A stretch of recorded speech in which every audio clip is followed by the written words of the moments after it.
Paniwala si Lucia sa nakita niya, dahil sa loob lamang ng ilang oras ay nakakalap na si Kurt ng maraming kristal. Pero sinabi niya kay Lucia na hindi ganoon kalaki ang halaga ng mga ito dahil masyado itong maliliit, kaya't nagpa siya si Kurt na gawing magic crystal ang mga ito, at nabigla si Lucia dahil bihira lang ang mga tao na kayang gumawa ng ganoon. Ngunit bago pa man siya makapagsalita, natapos na agad ni Kurt ang pagproseso ng isa, kaya't lalo siyang namangha dahil alam niyang inaabot ng isang oras ang paggawa kahit na ang isang maliit na magic crystal. Dahil sa mga sinabi ni Lucia, napaisip tuloy si Kurt tungkol sa mga bihasang manggagawang kayang gumamit ng mahika ng isang buong oras nang hindi napapagod. Alam ni Lucia na magkaiba ang kanilang pagkakaintindi sa mga bagay-bagay, pero pinabayaan na lang niya si Kurt sa ginagawa nito. Nang matapos na ang mga magic crystal, nagpa siya si Lucia na pumunta sa lungsod para ibenta ang mga ito, habang naiwan si Kurt upang higit pang tuklasin ang bundok.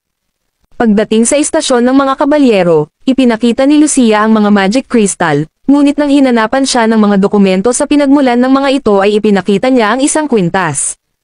Nagulat ang kabalyero dahil ang kwintas ay tanda na siya ay isang adventurer na direktang nagtatrabaho para sa pamilya ng hari.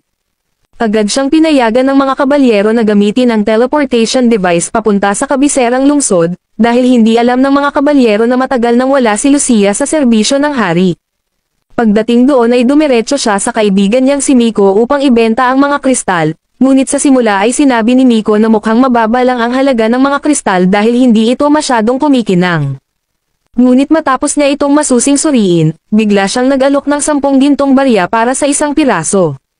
Napatulala si Lucia sa halagang iyon, kaya ipinaliwanag ni Miko na ang kristal ay may 10 ulit na dami ng mana, at ang dahilan kung bakit hindi ito kumikislap ay dahil nananatili ang mana sa loob nito. Sinabi ni Lucia na mayroon pa siyang 49 na kristal, at agad itong binili ni Miko, ngunit matapos ang transaksyon ay tinanong ni Miko kung sino ang gumawa ng mga kristal, pero tumanggi si Lucia na isiwalat ang pagkakakilanlan ni Kurt nang walang pahintulot nito.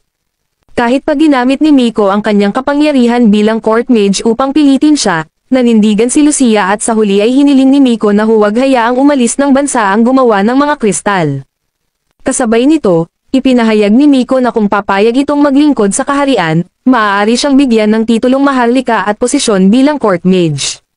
Dahil sa kanyang alok ay pumayag si Lucia, pero nang makalabas siya ng tindahan ay nagsimula na siyang kabahan.